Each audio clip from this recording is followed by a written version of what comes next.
Bismillahirrahmanirrahim. Assalamualaikum warahmatullahi wabarakatuh. Innal hamdalillah wa syukurillah wa la haula wa la quwwata illa billah. Allahumma salli ala Muhammad wa ala alihi wa sahbihi ajma'in, amma ba'd. Adik-adik sekalian yang dirahmati Allah Subhanahu wa taala. Tak terasa 10 hari di awal Ramadan telah kita lewati. Sekarang kita telah memasuki 10 hari pertengahan bulan suci Ramadan. Dan pada hari ini kita sudah hampir memasuki malam ke-17 Ramadan. Malam 17 Ramadan. Terdapat sebuah peristiwa besar pada saat itu. Peristiwa yang sangat penting bagi umat Islam seluruh dunia. Yang mana malam 17 Ramadan adalah malam diturunkannya Al-Quran. Malam diturunkannya Al-Quran sebagai pedoman dan petunjuk bagi manusia agar senantiasa berjalan lurus menggapai ridha Allah Subhanahu wa taala. Pada peristiwa nuzulul Quran, pada peristiwa itu berupa wahyu Al-Quran yang diturunkan kepada Nabi Muhammad SAW. Pada saat itu Rasulullah SAW sedang berada di Gua Hira. Tiba-tiba datang sosok manusia yang mana merupakan jelmaan daripada malaikat Jibril yang datang kepada Nabi Muhammad SAW untuk menyampaikan wahyu yang pertama diturunkan. Adapun wahyu pertama yang diturunkan yaitu surah Al-Alaq ayat 1 sampai ayat 5 yang mana berbunyi, Bismillahirrahmanirrahim. Iqra bismi rabbikal ladzi khalaq. Bacalah dengan nama Tuhanmu yang telah menciptakan. Khalaqal insana min 'alaq. Dialah yang telah menciptakan manusia dari segumpal darah. Khalaqal insana min 'alaq. Iqra wa rabbukal akram. Bacalah dan nama Tuhanmu yang maha mulia. Alladzi 'allama bil qalam. Dialah yang telah mengajarkan manusia dengan pena. 'Allamal insana ma lam ya'lam. Dan dialah yang telah mengajarkan manusia apa yang dia tidak ketahui. Jadi adik-adik sekalian, ayat yang pertama diturunkan ialah surah Al-Alaq ayat 1 sampai 5.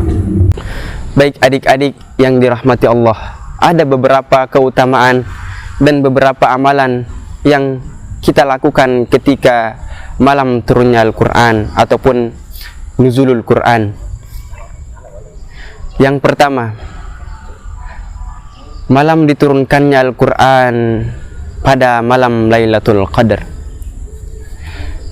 Dalam Al-Quran Allah Subhanahu wa taala berfirman, Inna anzalnahu fi lailatul qadar. Sungguhnya kami telah menurunkannya, yaitu Al-Quran, pada malam Lailatul Qadar. Wa ma adraka ma Lailatul Qadar. Apakah kalian tahu apakah malam kemuliaan itu? Lailatul Qadri khairum min alfi syahr. Malam kemuliaan itu lebih baik daripada 1000 bulan. Tanazzalul malaikatu warruhu fiha biidni rabbihim min kulli amrin salam. Pada malam itu turunlah malaikat-malaikat dan malaikat Jibril atas izin Tuhannya untuk mengatur segala urusan. Salamun hiya hatta matla'il fajar. Dan pada malam itu sejahteralah malam itu sampai terbitnya fajar. Jadi dari ayat tersebut kita bisa mengambil pelajaran bahwasanya Al-Quran sebagai petunjuk dan pedoman umat Islam diturunkan pada malam Lailatul Qadar. Dan malam Lailatul Qadar ini terdapat pada bulan suci Ramadan. Tentu kita sangat bersyukur kita masih dipertemukan dengan malam-malam daripada malam-malam Ramadan, yang mana hanya beberapa hari tertentu, hanya beberapa malam tertentu, yaitu sekitar 30 hari. Jadi Al-Quran dan Ramadan tidak bisa dipisahkan. Begitu pula dengan malam Lailatul Qadar, karena malam Lailatul Qadar yaitu malam diturunkannya Al-Quran dari Lauhil Mahfuz ataupun langit ketujuh ke Baitul Izzah ataupun langit dunia. Jadi Al-Quran pada saat itu diturunkan oleh malaikat, diturunkan kepada di langit dunia ataupun Baitul Izzah, diturunkan secara keseluruhan, dan pada malam itu barulah diturunkan kepada Nabi Muhammad SAW secara berangsur-angsur, kurang lebih selama 23 tahun.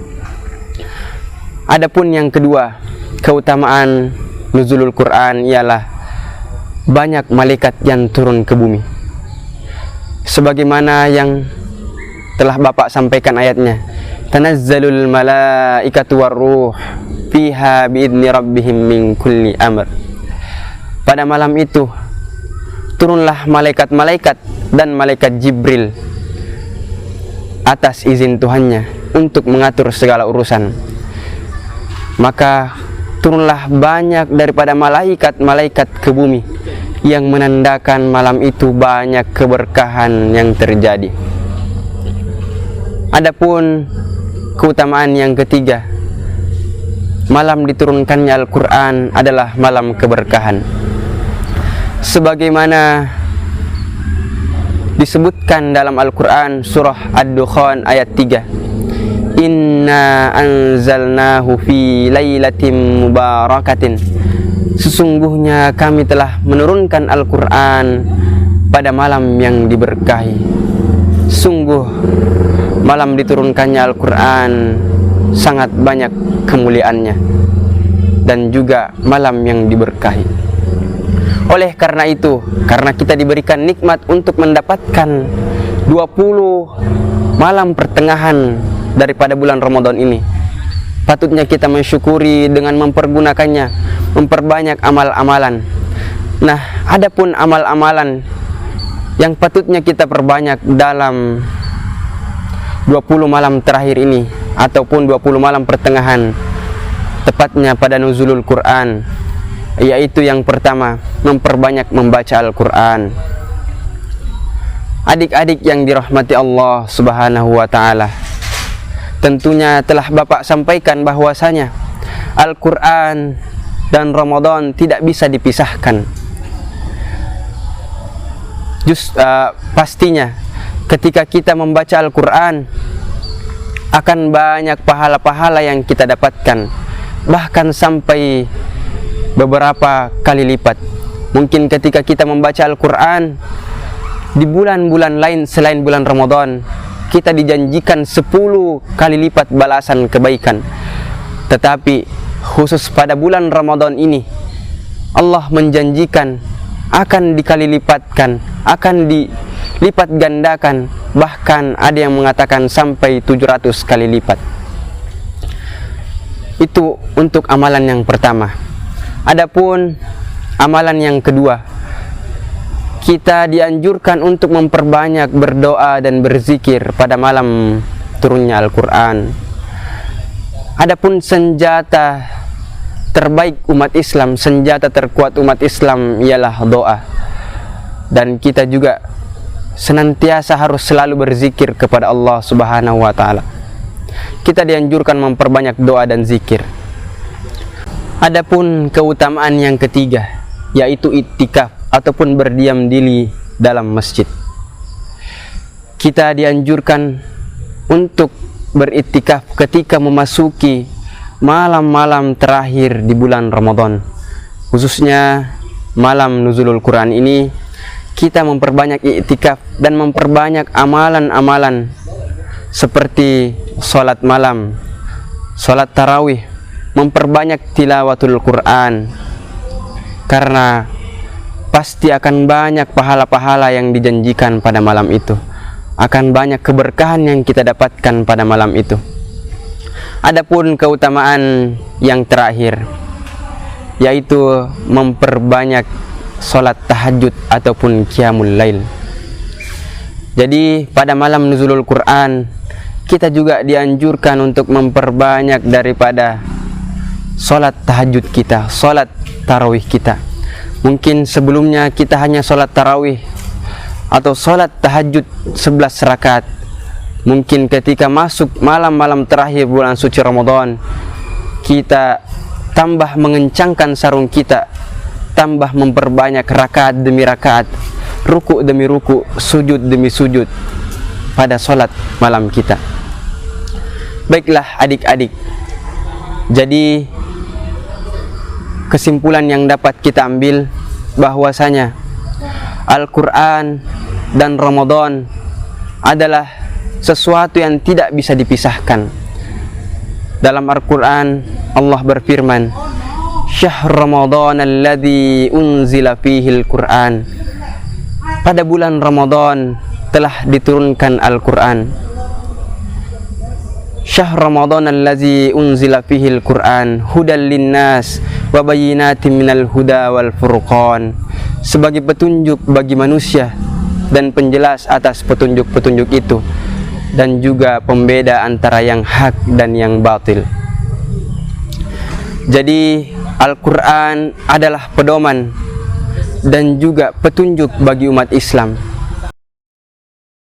Mungkin itu yang bisa Bapak sampaikan untuk kesempatan kali ini. Segala kebenaran datangnya dari Allah Subhanahu wa Ta'ala, dan kesalahan datangnya dari Bapak sendiri. Syukran, fastabiqul khairat. Assalamualaikum warahmatullahi wabarakatuh.